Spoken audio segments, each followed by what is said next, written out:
Yan, happy New Year! Happy New Year sa ating lahat mga idol. Yan, happy New Year po. Dahil araw ng Despiras ng Pasko mga idol, December 31 ay namili kami ng mga prutas. Kasama ko po yung kasamaan ko sa aking trabaho, si Tatay Arnel at si Rapi mga idol. Shout out sa kanilang dalawa. Dahil December 31 mga idol ay mayroon pa rin kaming trabaho, pero hanggang alas 4 na lang po ng hapon yung uwian namin. At syempre bilang isang padre di pamilya mga idol, hindi tayo absent. Sayang din po yun, income na po yun para sa atin at sa aking pamilya mga idol. Karning baboy sana yung bibiling ko mga idol, pero may trabaho man tayo, hindi tayo nakaabot na ubusan po.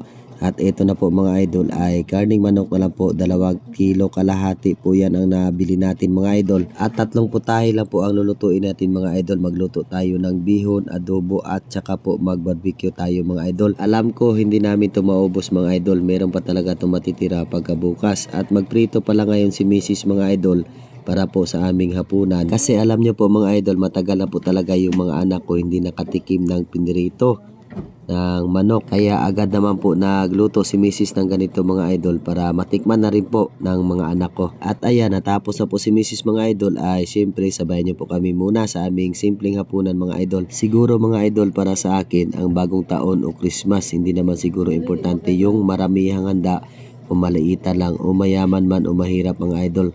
Kasi ang iba naman po mga idol wala nang po handa. Ang importante po ay nagsama-sama po ang buong pamilya sa araw ng Pasko at sa araw ng bagong taon mga idol. Kasi patapos na po yung 2024 mga idol, salubungin natin yung bagong taon ng 2025. Marami naman pong pagsubok na darating sa ating buhay mga idol. Kasi alam ko sa isip ko mga idol na pag ganyan mga pagsubok ay kaya po natin lahat yan malalampasan.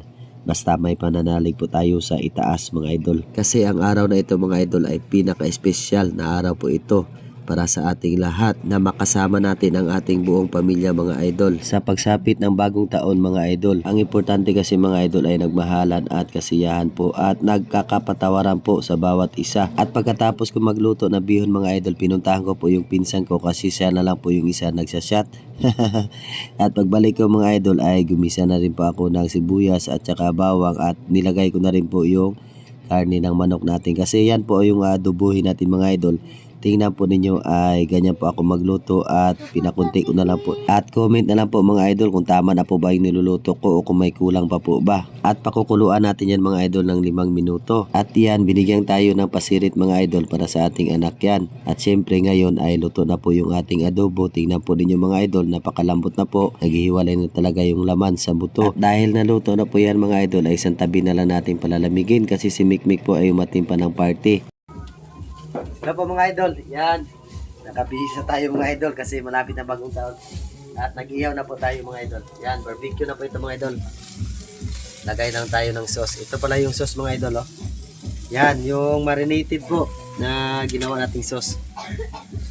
Ang bango talaga mga idol, napakasarap po. Grabe. Ito po yung barbecue na konti lang. Napakasarap po, sakto na po ito sa amin mga idol. Mamaya, salubungin natin yung bagong taon. Yan. Happy New Year po sa ating lahat. God bless po at ingat kayo palagi mga idol. At ang mga anak ko mga idol nakabihis na at nag-makeup na rin pala sila. Si Gwyn at si Kikay mga idol. Siyempre naka-all white po kaming lahat mga idol. At yan na po yung simpleng handa natin mga idol sa bagong taon. At dahil malapit na po ang alas 12 ay sasalubungin na po natin mga idol.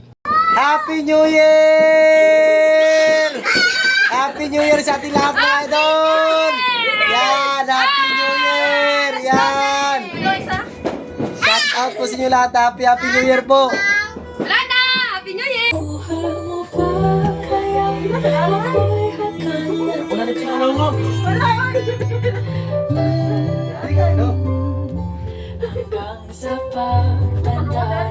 Tanong man, mamangkot!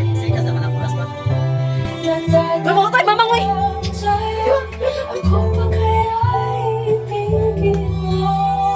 At yun mga idol, ang saya-saya talaga namin ni Mrs. dyan at masaya talaga yung mga anak namin na nakita kami nila na sumayaw kaming dalawa mga idol. At yan, kain po tayong lahat sa simpleng handa namin para sa bagong taon mga idol. Sobrang saya talaga namin dito mga idol, si Mrs. at yung mga anak ko.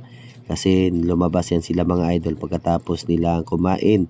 kasi nag-aabang pa sila kung may fireworks pa daw. Pero karamihan kasi dito sa amin mga idol, kahit naglapas na po yung alas 12 ng gabi ay meron pa rin po nagpapa fireworks po, kasi lang po yung kasiyahan ng mga bata dito pag nakita po nila sa itaas na napakaganda po yung fireworks. Yan, minsan lang din po kasi yan sa isang taon na makita po ng mga anak natin.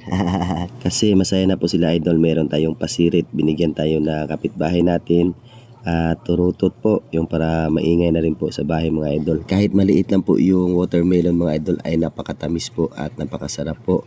At ngayon ay simpleng kainan lang po kami ng aking pamilya mga idol, nagsama-sama po sa araw ng bagong taon. Masarap din po yung adobo mga idol at yung barbecue po na niluto ko kasi naglalasa talaga sa mga idol. Pagmamarinate ng barbecue mga idol, sobrang sarap at sobrang bango po talaga mga idol. Kahit ito na po mga idol, ang pakwan ay napakaliit lang ay napakasarap po talaga. At habang tayo kumakain ay si Mrs. pala mga idol na sa harap ko ay kumakanta pala yan sa dyan mga idol. At tayo naman po ay tapos na, uminom na rin tayo ng soft drinks para pagkatapos ay tayo na rin po ang kakanta at magsaya mga idol. Happy New Year po mga idol, ingat po at God bless sa ating lahat.